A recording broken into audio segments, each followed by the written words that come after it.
देखो, हम तुम्हें नामदेव जी की कथा सुनाते हैं। जन्मांतर में नामदेव जी ने बहुत भजन किया था पूर्व में, तो बाल्यावस्था से भगवान के नाम में और रूप में बड़ी आसक्ति थी नामदेव जी की, स्वाभाविक। नामदेव जी का नाम पर अटल विश्वास था। बाल्यकाल से ही सर्वदा वो विठ्ठल विठ्ठल विठ्ठल, जय राम कृष्ण हरि, जय राम कृष्ण हरि, ऐसा जपते रहते थे नामदेव जी। उनकी जिह्वा निरंतर राम कृष्ण हरि विठ्ठला विठ्ठला विठ्ठला। बाल्यावस्था में उनके सरल विश्वास और व्याकुलता पूर्वक आवाहन से ठाकुर जी मूर्ति में नहीं टिक पाए, साक्षात प्रकट हो गए। एक बार ये अपने नाना जी के पास रहते थे। इनका प्रादुर्भाव भी किसी पुरुष से नहीं हुआ, माता का गर्भ रहा और आप प्रकट हो गए। पूर्व जन्म के कोई बहुत बड़े भजनानंदी महापुरुष थे। इनकी माता जी बाल्यकाल में अपने पिता से अर्थात नामदेव जी के नाना से पूछा कि मेरा पति कौन है, तो उन्होंने ठाकुर जी को बताया, ये ठाकुर जी आपके पति है। तो बाल्यावस्था से उन्होंने दृढ़ निश्चय करके वैसे ही व्यवहार जैसे एक नवकिशोर पुरुष से किया जाता है, वैसे ही ठाकुर जी पर दृष्टि रखना, और वो दृष्टि माधुर्य भाव से रखना, श्रृंगार भाव से, कांता भाव, प्रभु मेरे पति हैं। जब ये नवयुवती हुई तब इन्होंने प्रभु से कहा कि मेरी मांग है कि मेरे संतान हो अब आपसे, जब आप हमारे पति हो तो आप हमारे संतान प्रदान करें। तो अनंत ब्रह्मांड जिनके संकल्प से प्रकट हुए, उन्हीं भगवान के संकल्प से नामदेव जी महाराज गर्भ में आ गए। अब जब गर्भ बढ़ने लगा तो आपस में लोगों की चर्चा होने लगी, देखो सयानी लड़की का ब्याह न हो करने से यही दुर्गति होती है। ये चर्चा नामदेव जी के नाना के कान में पड़ी। अभी नामदेव जी गर्भ में ही थे। उन्होंने बेटी को बुलाया और कहा, ऐसा तो हम कभी नहीं सोच सकते थे कि हम इतने महाभागवत ठाकुर जी की सेवा परायण, बच्चापन से तुम्हें धर्म की शिक्षा दी, तुम गर्भ कैसे धारण कर लिए, कौन है तुम्हारा पति? तो उनका, पिताजी आप नाराज मत होइए, जिनको आपने पति बनाया कि ये तुम्हारे पति हैं, उनके सिवा आज तक मैंने किसी को देखा नहीं, किसी को छुआ नहीं। ये गर्भ मैं भगवान को साक्षी करके कहती हूं कि भगवान का ही है, इन्हीं का दिया हुआ है। बड़े प्रसन्न हुए, बोले अब मुझे किसी की परवाह नहीं कि कौन क्या करता है। तब नामदेव जी प्रकट हुए। ये बचपन से ही विठ्ठला विठ्ठला विठ्ठला। अब नामदेव जी जैसे जैसे होश में आने लगे तो नाना जी को सेवा करते देखते ठाकुर जी की, श्याम सुंदर की। उनके भी मन में आता, छोटे बच्चे थे, नाना जी मैं भोग लगाऊं, नाना जी मैं ठाकुर जी को स्नान कराऊं। तो उन्होंने कहा, जब हम किसी कार्य से बाहर जाएंगे तब तुम्हें सेवा दे देंगे, अभी तुम बहुत छोटे हो।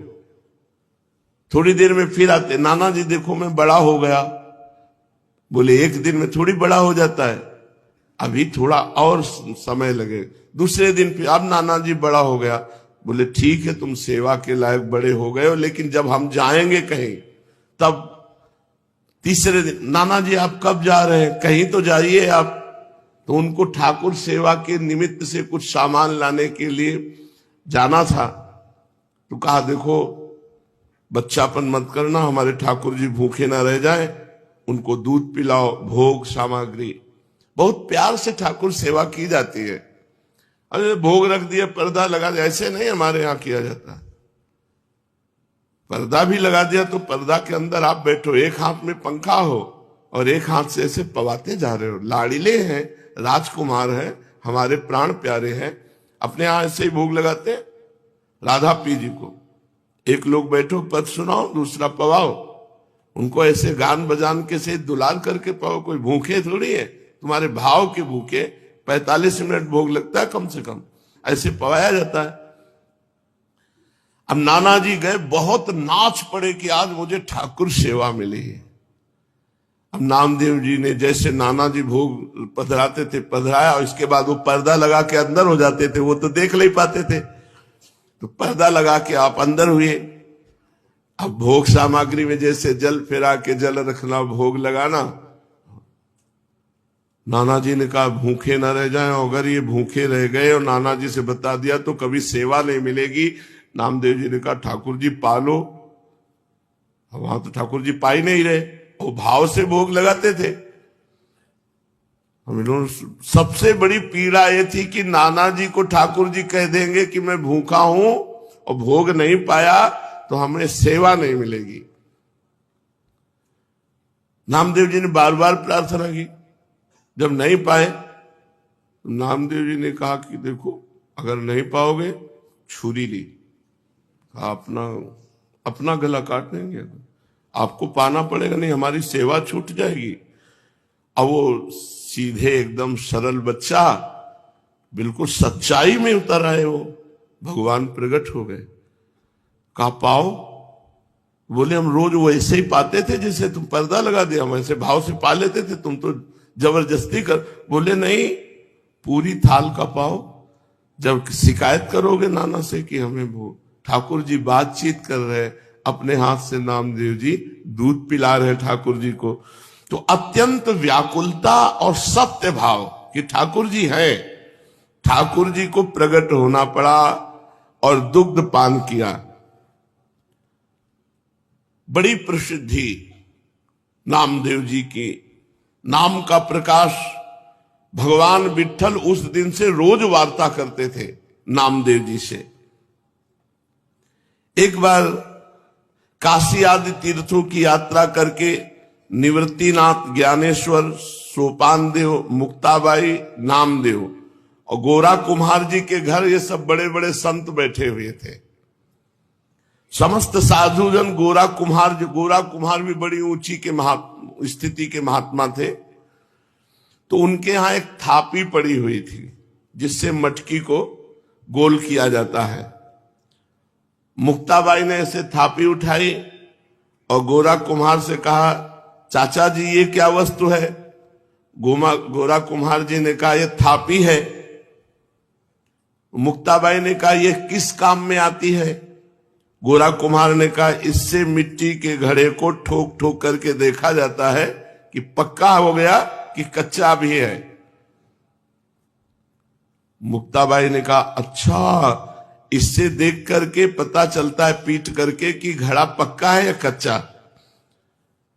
तो मैं देखूं घड़ा पक्का है कि कच्चा? तो उनका देख लो। उन्होंने समझा घड़े की बात। उन्होंने ज्ञानदेव, सोपान देव, एकनाथ जी, बड़े बड़े भक्त जो बैठे थे सब कैसे थापी मारी, कोई नहीं बोला।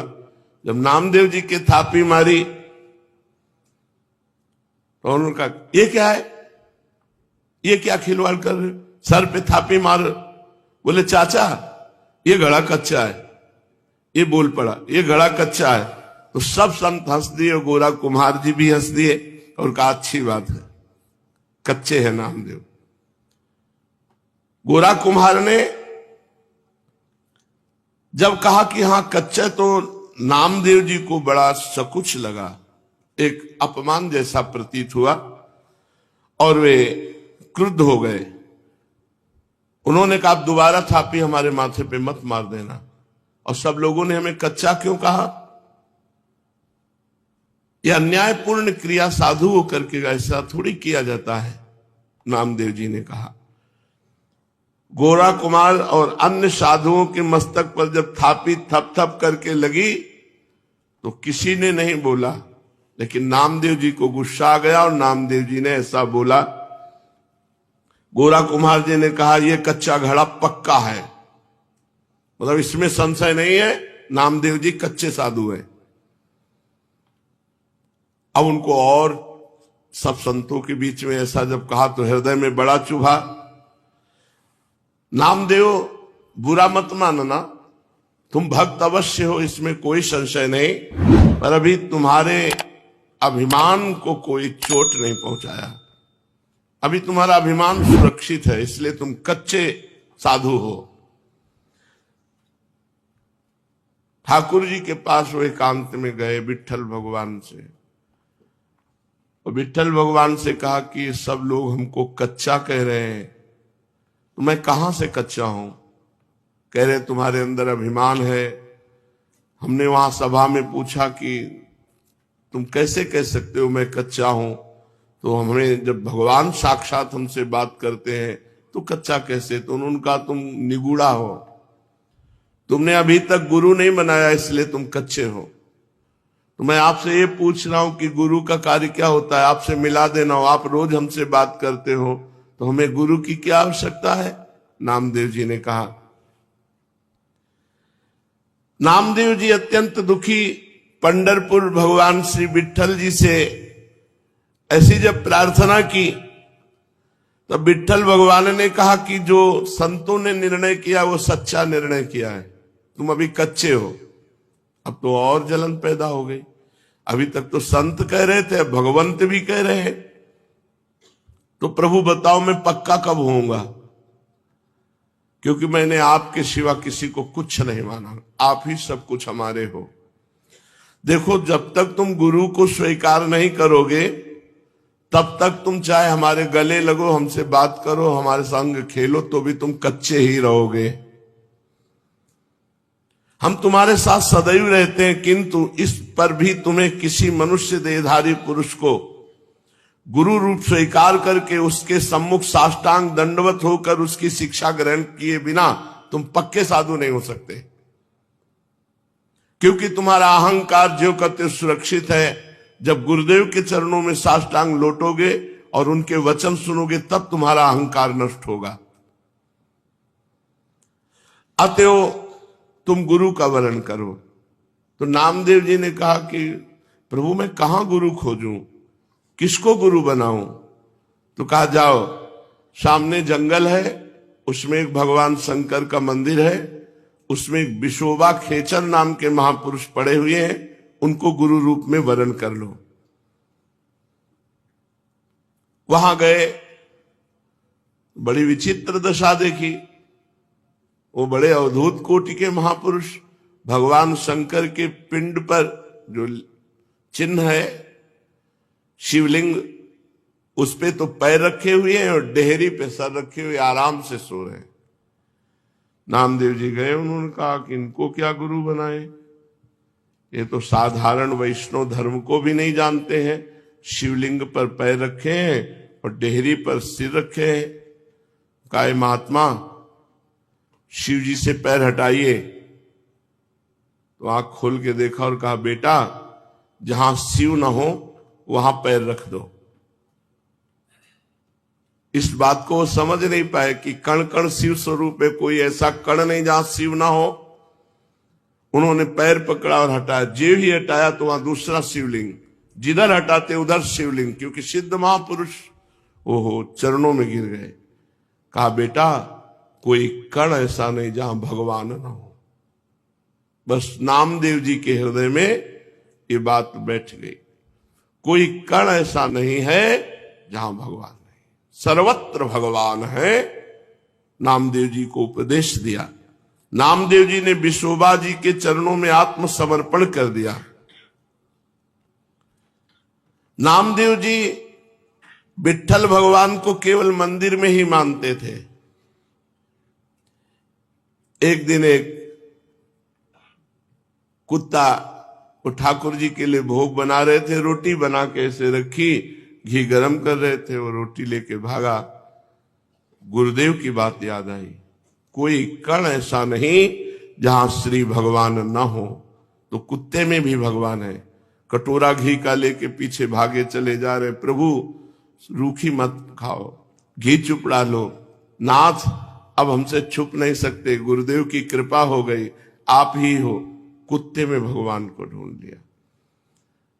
भगवान विट्ठल भगवान कुत्ते से प्रकट हो गए और कहा देखा गुरु कृपा देखी, मैं ही मुक्ताबाई के हृदय में बैठकर तुम्हारे थाप मार रहा था, तो तुमने मुक्ताबाई में मुझे न देखकर मंदिर में आके शिकायत की, और आज गुरु कृपा हो गई तो कुत्ते में तुमने मेरे को पा लिया, कुत्ते में मेरा साक्षात्कार कर लिया।